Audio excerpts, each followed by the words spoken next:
एक कुत्ता जो कि 1 मिनट में 27 से 28 सांसें लेता है, वह 10 से 12 साल तक जीता है।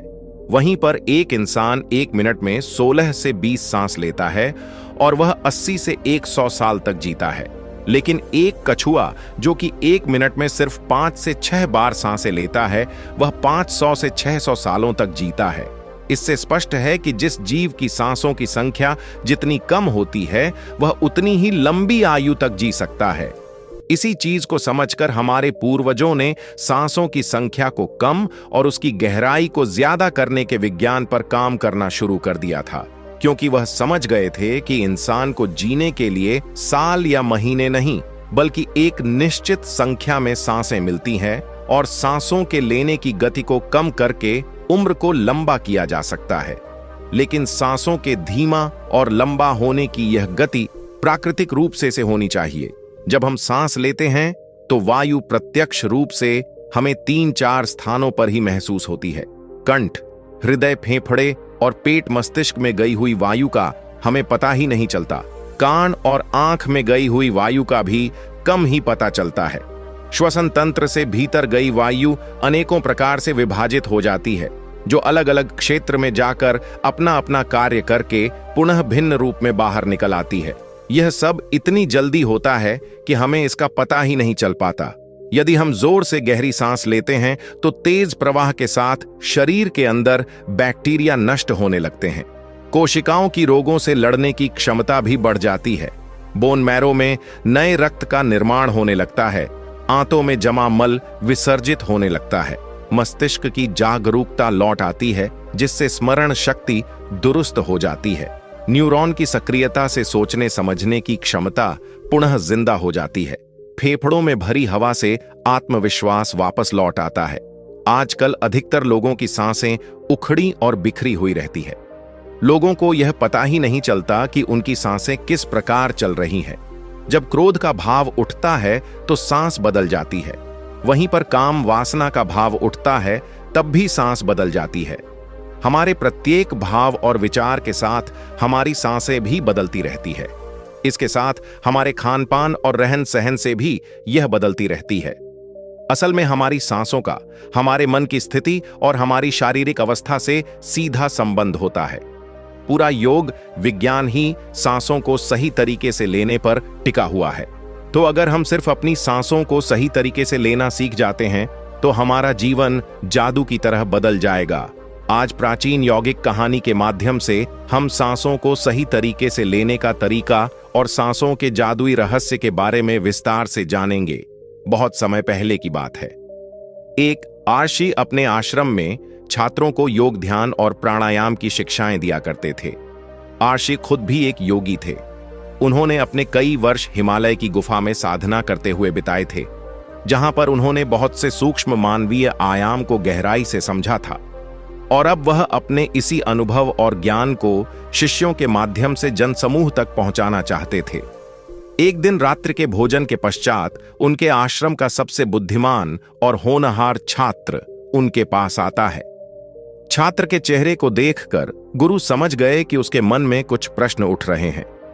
गुरु के नजदीक पहुंचते ही छात्र ने उन्हें प्रणाम किया और कहा, गुरुदेव, मैं आपसे कुछ प्रश्न पूछना चाहता हूं। गुरु ने मुस्कुराते हुए कहा, मुझे मालूम है, पूछो, क्या प्रश्न है? तुम्हारे छात्र ने कहा, आप अक्सर कहते हैं योग, ध्यान और प्राणायाम का मूल आधार हमारी सांसें होती हैं और अपनी सांसों पर नियंत्रण पाते ही हम अपने मन और विचारों पर भी नियंत्रण पा लेते हैं। इसलिए आज मैं आपसे सांसों के रहस्य और उसके यौगिक विज्ञान के बारे में विस्तार से जानने आया हूं।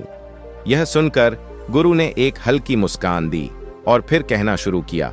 गुरु कहते हैं, जैसा हमारा मन होता है, हमारी सांसों की गति भी वैसी ही हो जाती है, या फिर जैसी हमारी सांसें होंगी वैसी ही हमारी मनोदशा हो जाएगी। यानी सब कुछ हमारी सांसों से जुड़ा हुआ है।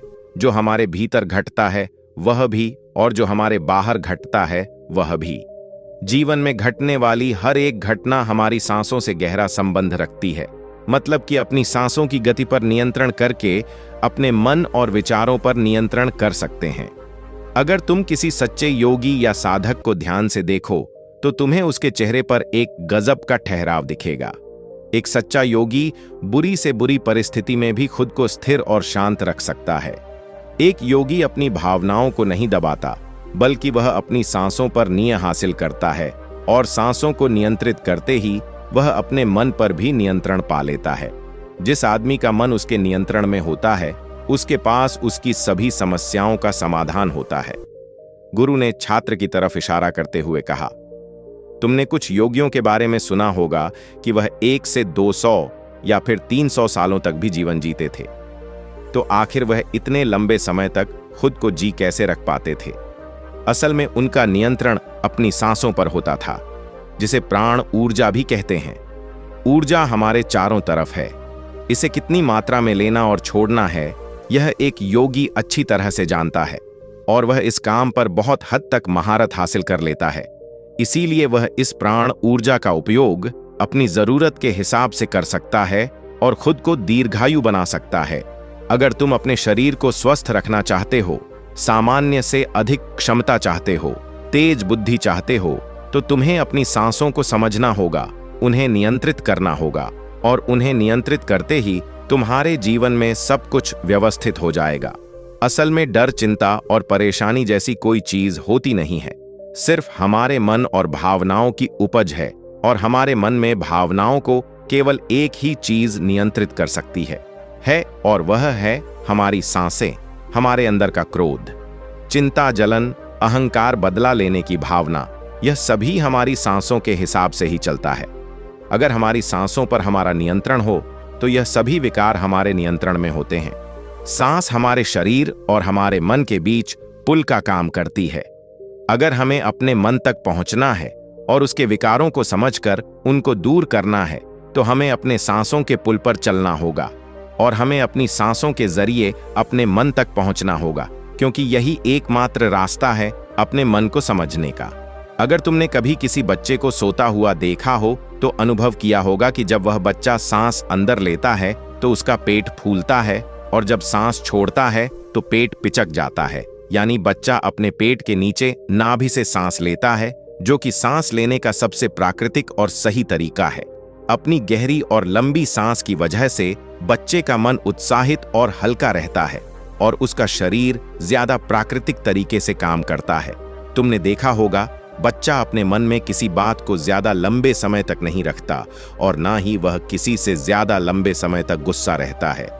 अगर उसे किसी गलती पर डांट या मार दिया जाए तो वह कुछ समय बाद उसे भी भूलकर अपने खेल में मग्न हो जाता है। बच्चा इतना सरल इसीलिए हो पाता है क्योंकि उसकी सांसें प्राकृतिक रूप से चलती है। यानी नाभि से बच्चे के शरीर को विकास चाहिए, विकास के लिए ज्यादा ऊर्जा और ज्यादा ऊर्जा के लिए ज्यादा लंबी सांसें चाहिए। इसीलिए प्रकृति ने उसे ज्यादा लंबी सांसें दी है। हालांकि यह लंबी सांसें हर मनुष्य को दी है, लेकिन इंसान ने अपने जीवन में कुछ प्राकृतिक परिवर्तन कर अपनी सांसों को छोटा कर लिया है। वह पेट की बजाय अपने सीने से सांसों को लेता है। हम जितनी छोटी सांस लेंगे उतनी चिंता और बकवास से भरे रहेंगे। हमारी सांसें जितनी लंबी और गहरी होंगी, हम उतने ही खुश और शांत रहेंगे। गुरुजी ने आगे कहा कि एक आदमी 1 मिनट में 14 से 15 बार सांसें लेता है। सांस का सीधा संबंध हमारी मन की स्थिति और हमारे शारीरिक कंप से। अगर 1 मिनट में ली जाने वाली सांसों की संख्या 10 से नीचे आ जाए तो हम अपने आसपास होने वाले कई कंपन को समझना शुरू कर देंगे। यानी जानवरों की आवाजें हमारे लिए स्पष्ट हो जाएंगी। तुमने सुना होगा कि शेर और बाघ जैसे खूंखार जानवर भी कुछ योगियों के सामने आते ही पालतू बिल्ली की तरह व्यवहार करने लगते हैं। ऐसा इसीलिए हो पाता है क्योंकि उन योगियों ने अपनी सांसों की संख्या को कम करके जानवरों की आवाजों, उनकी भावनाओं और कंपन के साथ एक संवाद स्थापित कर लिया है। अगर 1 मिनट में ली जाने वाली सांसों की संख्या 9 से कम हो जाए तो पेड़ और वनस्पति जो कार्य कर रहे हैं वह समझना हमारे लिए आसान हो जाएगा। अगर हमारी सांसें 1 मिनट में 6 से कम हो जाती है तो बेजान चीजें कैसे काम करती हैं, यह समझना हमारे लिए आसान हो जाएगा। बेजान चीजों के कम और उनसे जुड़ी दुनिया हमारे लिए स्पष्ट हो जाती है। दूसरे शब्दों में कहा जाए तो ब्रह्मांड की प्रकृति समझी जा सकती है और ऐसी स्थिति पर पहुंचकर ही बहुत से योगी और आर्ष मुनि ब्रह्मांड के रहस्यों और उनमें घटने वाली घटनाओं की भविष्यवाणी कर देते हैं। हमारा शरीर जितना स्थिर होगा, हम उतनी ही कम सांसें लेंगे। अगर हम अपने पूरे शरीर को स्थिरता के एक निश्चित स्तर पर ले जाएं और बहुत तेज सांस ना ले, तो हमारा बोध बढ़ता चला जाता है। मित्रों, योग विज्ञान के अनुसार एक साधक अपनी सांसों पर नियंत्रण करके ऐसी बहुत सी चीजें कर सकता है जो साधारण इंसान के जीवन से परे हैं। यौगिक परंपरा में तो यह भी कहा जाता है कि अपनी सांसों को घंटों तक रोककर एक आदमी एक नए मानवीय आयामों का अनुभव कर सकता है।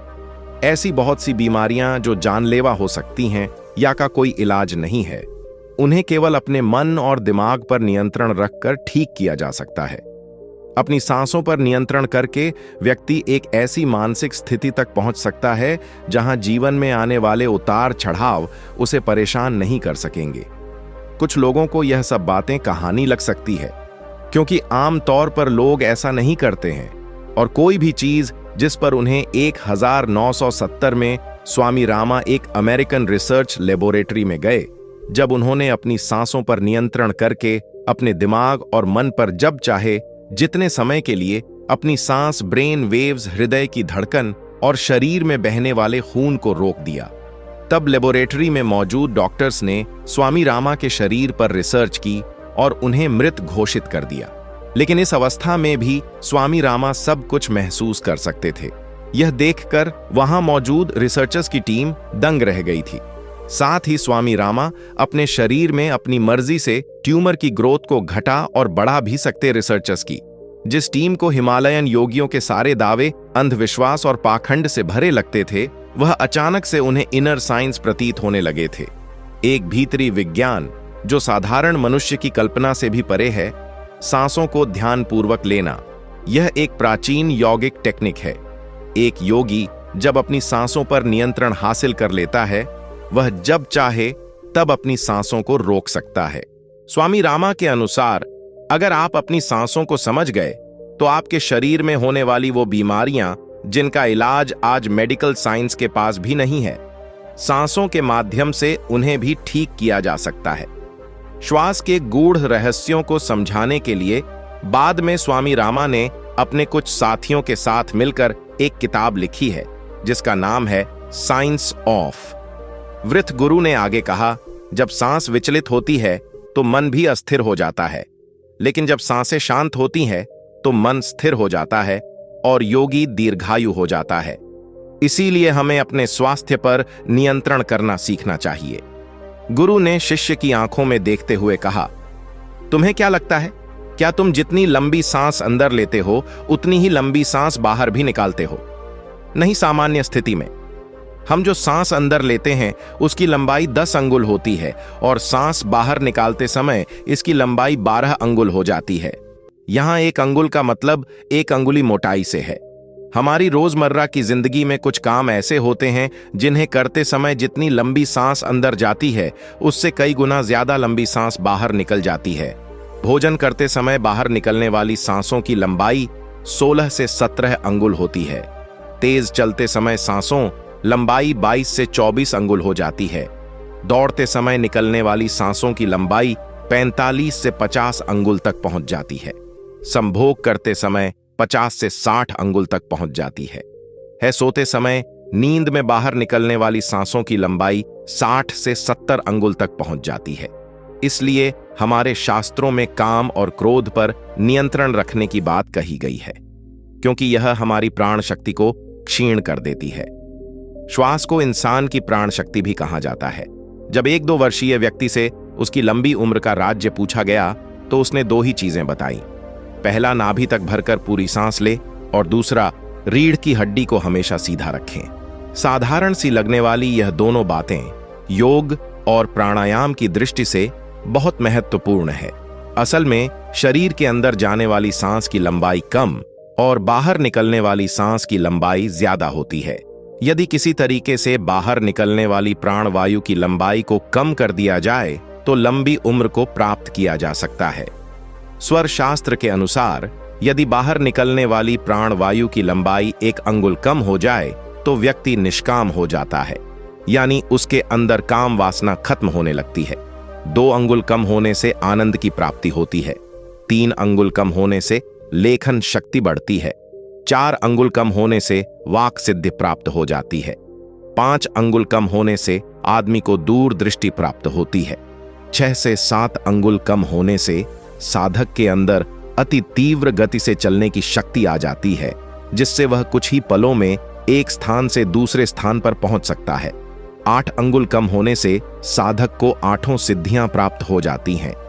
पवन पुत्र हनुमान को 8 सिद्धि नवनीत के दाता इसीलिए कहा जाता है क्योंकि उन्होंने 8 सिद्धियों को प्राप्त कर रखा है। यह 8 सिद्धियां हर इंसान में होती हैं। बस जरूरत है तो इन्हें जागृत करने की। बाहर निकलने वाली सांसों की लंबाई 12 अंगुल कम होने पर योगी को इच्छा मृत्यु प्राप्त हो जाती है।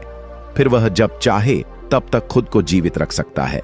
लेकिन यह सोई हुई शक्तियां केवल तभी जागृत होंगी जब मन में इन्हें जागृत करने की अभिलाषा होगी, क्योंकि मन का स्थूल रूप श्वास है, यानी सांस है।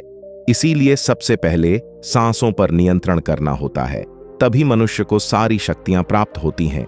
इसलिए नाड़ी विज्ञान में भी कहा गया है कि जो व्यक्ति रात में ईड़ा नाड़ी और दिन में पिंगला नाड़ी को रोकने में सफल होता है, वही असल में सच्चा योगी होता है। मित्रों, आज हमारा यह प्रस्तुति यहीं समाप्त होता है।